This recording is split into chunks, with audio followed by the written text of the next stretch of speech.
Hello, everyone, and thank you for taking the time to join us as we celebrate two phenomenal women who have had their thoughts penned and captured in a publication called Lockdown Behind the Mask. I'm Omika, for those of you who don't know me, and today I speak to you in the capacity of a consultant with VUKA WaY. VUKA WaY is the brainchild of Bunny Bula, and if you, like me, are from Pietermaritzburg, Bunny Bula needs very little or no introduction.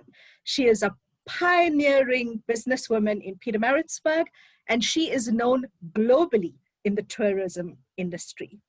Now, VUKA WaY basically is an NPO, and as an NPO, we're focused on supporting women and youth development, empowering women and youth.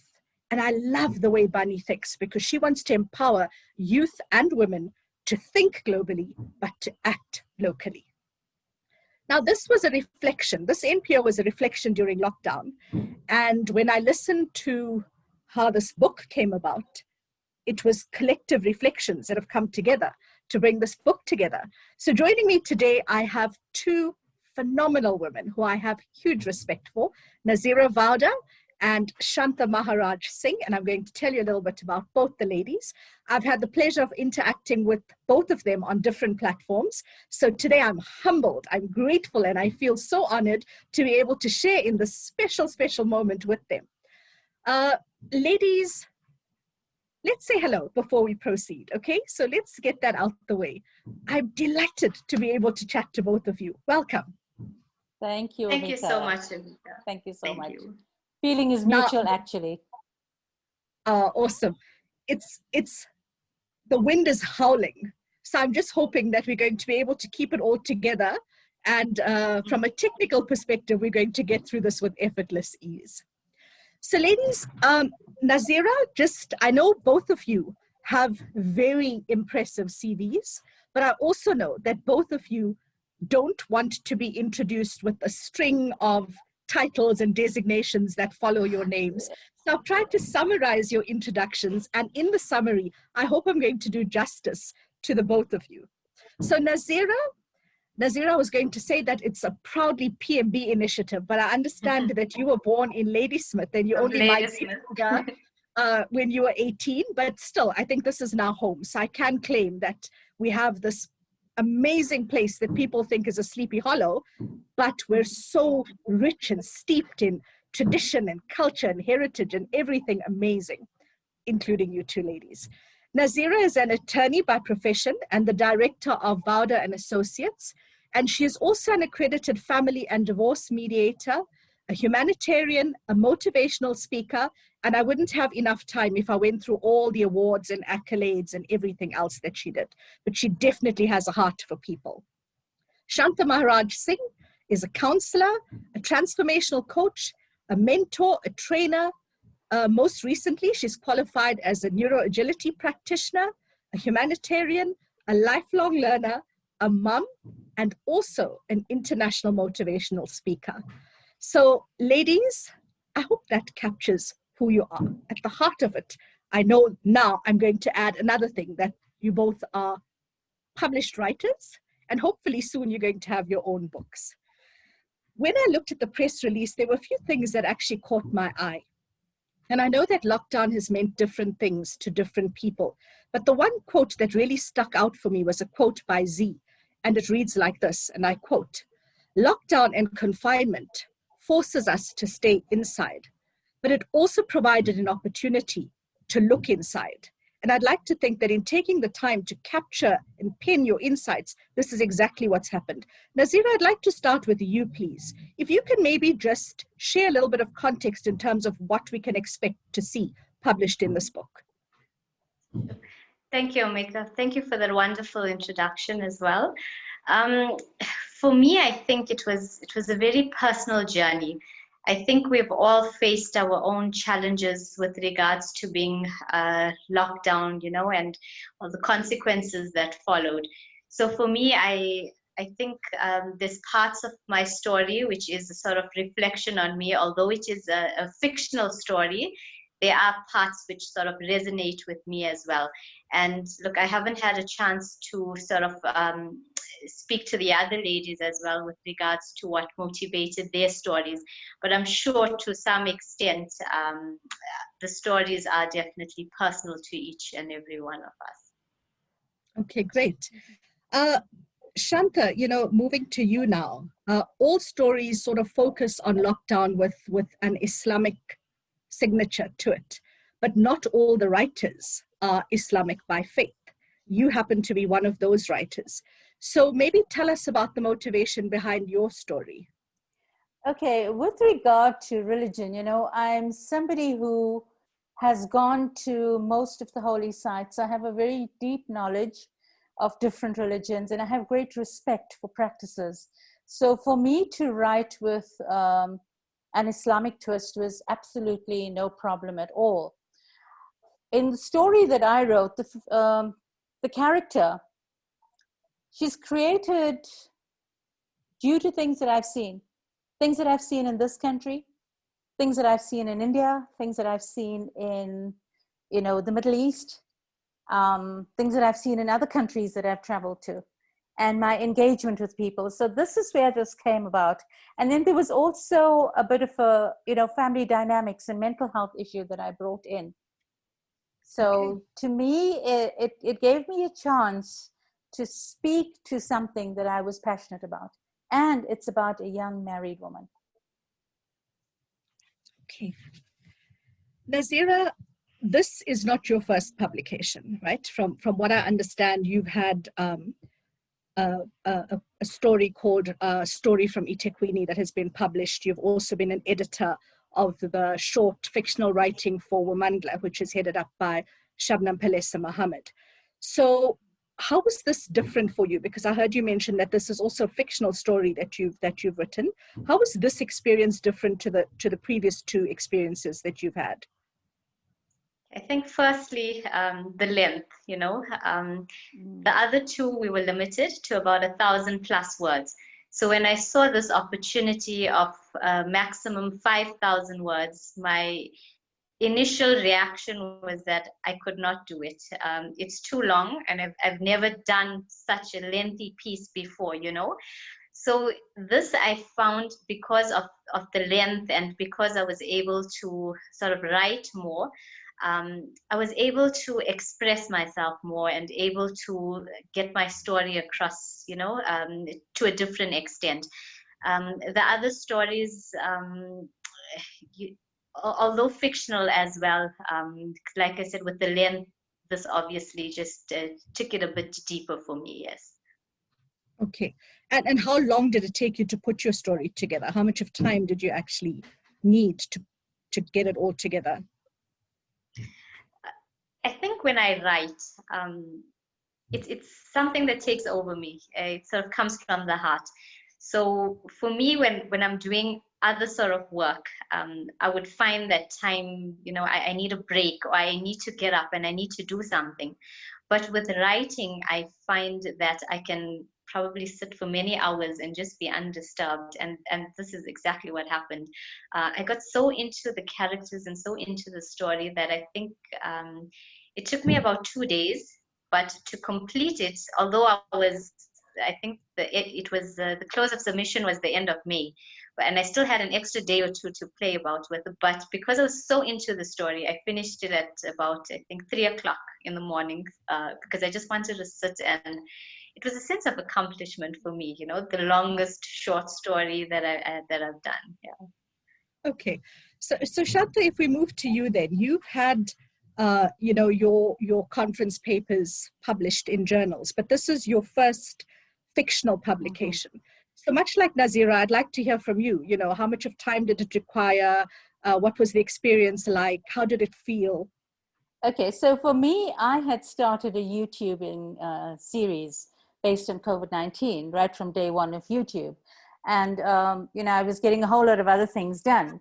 So it was my peace time to sit and write. And when one reads the story, in fact, my editor got back to me and she said to me, she hopes it's not a real story because it made her cry. I touched on some very, very delicate issues. And I think if you know me well, I'm not one to mince my words. And I just felt there's an opportunity to bring out something that is really in need of, being known to people, and just a bit of an eye opener on how we treat others. So yeah, mine was done in bits and pieces, and it was done in between my YouTubing, in between trying to discipline my dogs, which I finally succeeded in doing, and so that was it. Okay. So if I listen to both you ladies, both of you have gone with sort of the fictional genre type of writing.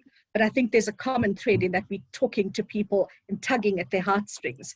Now, why would you say that, or what is in it for people in terms of those who want to purchase the book? What can they expect to find when they pick up this book to read it? Nazeera, let's start with you. Look, I think a lot of people would be able to resonate well with them, especially my story.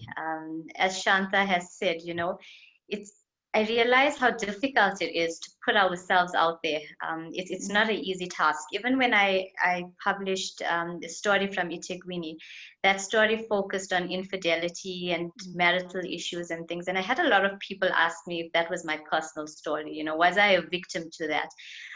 So you're obviously opening yourself up to a lot of that as well. But for me, it's what I see, and it's getting. I think it's a message across to majority of what I see, especially from a very conservative sort of Muslim background, is what we see in Pietermaritzburg, in Durban, and So for me, it's about a young girl trying to come out of that traditional sort of thinking, or what society tells her to be, and sort of breaking away from that. And I feel that a lot of people would be able to resonate with that, based on the fact that I meet people on a daily basis, and this is a struggle that's sort of unique to everyone, and I think everyone would resonate with that. And I also touched a bit on the community side, the community work, so I feel that people would be able to resonate with that as well, those in the community sector. And definitely a different sort of emotions. Sure. Shanta, is there anything that you want to add to that?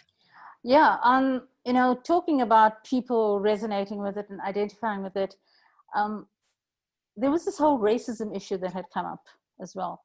And I've touched on racism in a very gentle way. I have brought up the racist issue and how foreigners are looked at quite differently, even though, we might call them sisters. But do we really give them that love and support as we would our very own people? Yeah. So, yeah. Valid points that you both raised there, ladies. I think, for me, despite this being a pandemic and despite this impacting us negatively in so many ways, there's so many positives that have come out of this. And if I look at it, I've seen people blossom. I've seen people open up their hearts and their homes and become givers and look at life differently. And I think if we just look through those lens, you now become women that other women aspire to be. You probably ignited stuff in women that they didn't even know they had. What would be your words of advice to aspiring youngsters, adults? I don't believe that learning stops at any particular age. I don't believe that your passion is confined to an age. So what advice would you have for somebody wanting to embark on something like this, given an opportunity? I don't know which one of you want to go first. Maybe Nazeera, you? Okay. Look, I think it's important to believe that you can. When the first opportunity came, that was the Drumbeats from Africa last year. The last time I wrote a story or articles was many, many years ago.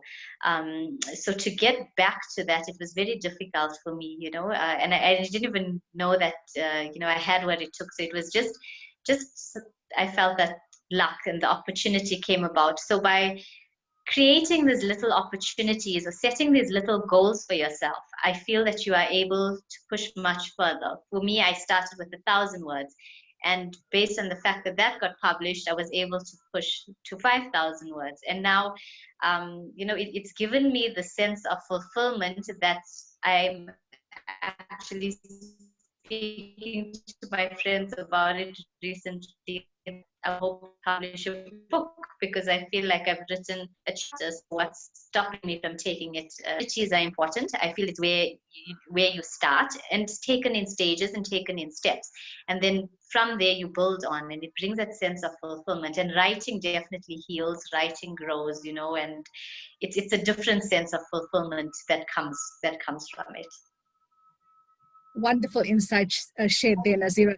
Shanta, you know, I know you're going to add on, you know, to what Nazeera has shared, but do you think that it is an imperative that somebody has a very solid command of the English language if they're going to embark on writing? You know, when you look at the support of an editor, they sort all that out for you. To me, it's put your passion to paper. Editors are there to do that. And we were fortunate that, you know, the coordinators of this project, Rashida Khan and Jan, oh my goodness, they are fantastic to work with. So it's not about being, you know, the best English speaker. And I say this very often, I think because I've interacted with second language speakers so much. It's not about the language you speak. It's about the passion you can express with that language. Do I make sense, Nazeera? Definitely. Yeah. So there's no high-flying thing about I'm an English speaker. It's got nothing to do with being a great writer. The editor will sort all that out for you. So don't give up. Go with it. So if you're given this kind of exposure, is there always an editor? Because I know for many people, the fear is I may not have the grammar correct, or I may not know enough in terms of the fancy words that I should be using, and it often holds people back. So do you always have an editor? If you get this kind of exposure, is there always an editor that's supporting you? Okay, so that's hopefully. Yeah, I've yes, had editors with every project that I've been blessed to be linked with regards to the writing. There's always been an editor present. Awesome. The same with my the same with my academic journal, you know, the research that I had put in after addressing a conference. An editor, oh my goodness, they took that backwards and forwards. So yeah. Yes, so I think I'm glad that we clarified that, because I think as long as you have passion, you're good to go. And like Nazeera pointed out, I think if you're vulnerable, if you're happy to take on different characters and bring those characters to life, then anything is possible.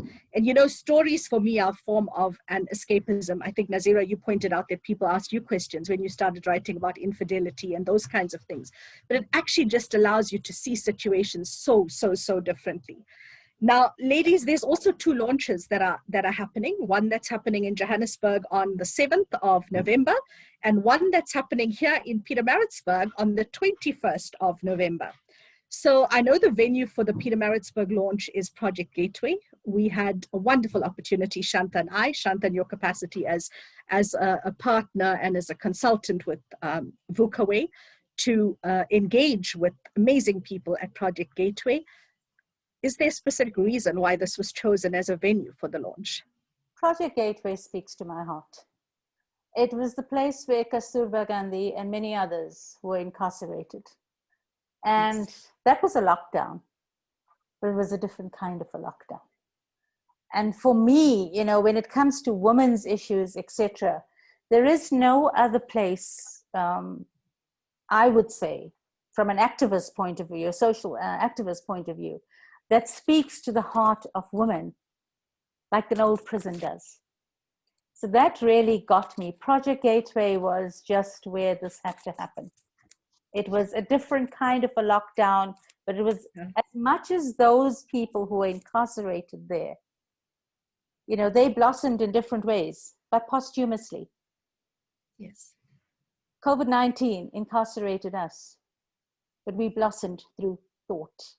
Absolutely. And when you look at the word confinement, you're confined to the prison, or you're confined to COVID-19. However, the word confinement is also used for giving birth. Birth, correct.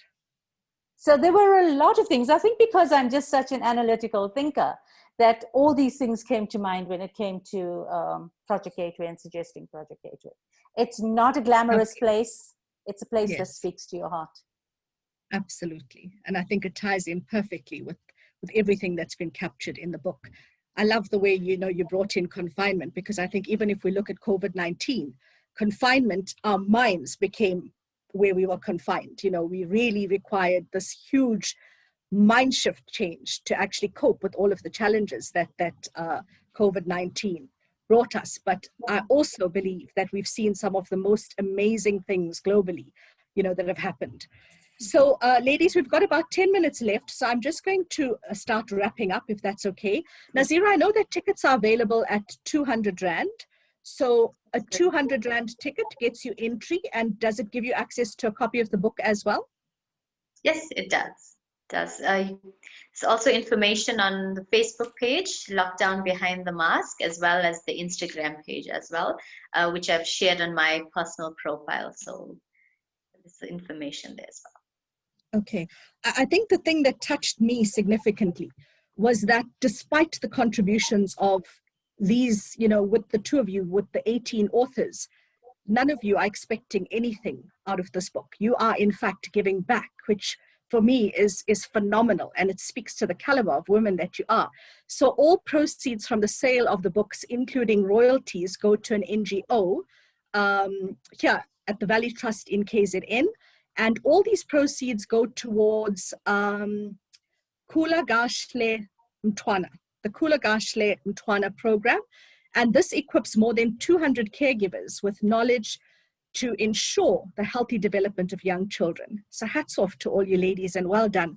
I think, you know, in giving, there's so much more that we receive. So many blessings to you. Ladies, I'm going to ask you for your parting shots now. Nazeera, let's start with you. What would you like to leave with people? And I'm going to keep it specific to COVID-19 and your experience as a writer through COVID-19. I know that you've done a lot of humanitarian work, and I think your story touches on that. So I'm very happy for you to bring that in as well as part of your parting shot. Look, I think we've all faced some sort of struggle, and I don't think any of us have left the prison of our mind or whatever we've experienced, you know, unscarred or come out from that unchanged. So my message to everyone is just believe and just have hope, and yeah. Shanta, your parting shots. You know, COVID-19, it was great for us to be able to sit at our computers and do what we did. But we need to be mindful of the poverty that's gone around and the increased suffering that this world is facing. So I think if anything we're going to learn from COVID-19 is to be a bit mindful on how we conduct ourselves, and to understand that no matter who you are, even if you walk with kings, never lose the common touch. Because the Almighty has a very strange way of leveling the playing fields. Very strange. How true. How absolutely true. I think the other thing that stood out for me, and both you ladies have captured that just differently, was hope and faith found and shared in lockdown behind the mask. So ladies, in conclusion, I want to thank you for your time. I wish you sold out launches and books that are going to be flying off the bookshelves. What platforms can people expect to purchase these books through? Where are they going to be available? I'm happy for any one of you to answer. Okay, do we know yet? So online till the launch, and only at and after the launch will you be able to get books. Okay. So till then, it's your online ticket, and you can pick up your book at the launch. Awesome. Okay. So ladies, I'm looking forward to seeing you at the launch. And I know that after this video gets published, you're going to have a lot more followers. So before we conclude, I'd like to maybe offer you the opportunity to share with our viewers, how can they follow you on social media? And in that way, they can also then track the progress in terms of what's happening and where they can maybe get the books post-launch, etc. Nazeera, let's start with you. Yes, I am available on Facebook, which I'm more active rather than Instagram. So it's my name and surname. If they just search for me, they'll be able to find me. Okay, great. Shanta, you? Facebook, 2 accounts, personal, and then my business account. Instagram, business account. LinkedIn, personal, and my YouTube channel under my name. So yes, Okay. I am a digital native. Yes, clearly you are. Clearly you are. Ladies, thank you so much for your time. I've loved the opportunity to engage with you. I will definitely be at the Pietermaritzburg launch, and I'm so looking forward to having an autographed copy that I know I will treasure. And I wish you many blessings. May you continue to aspire and inspire. And I'm hoping that one day I'm going to see your books published and your stories published. And yeah, you know, thank you for all that you do. Thank you for being a beacon of hope. And thank you for being influencers, but influencers in a way where your actions actually match your words. You're a blessing to us, and we're grateful for you. Thank you so much, ladies, and best wishes. Thank you, Omika. Thank you you, so Omika. much. Thanks. You.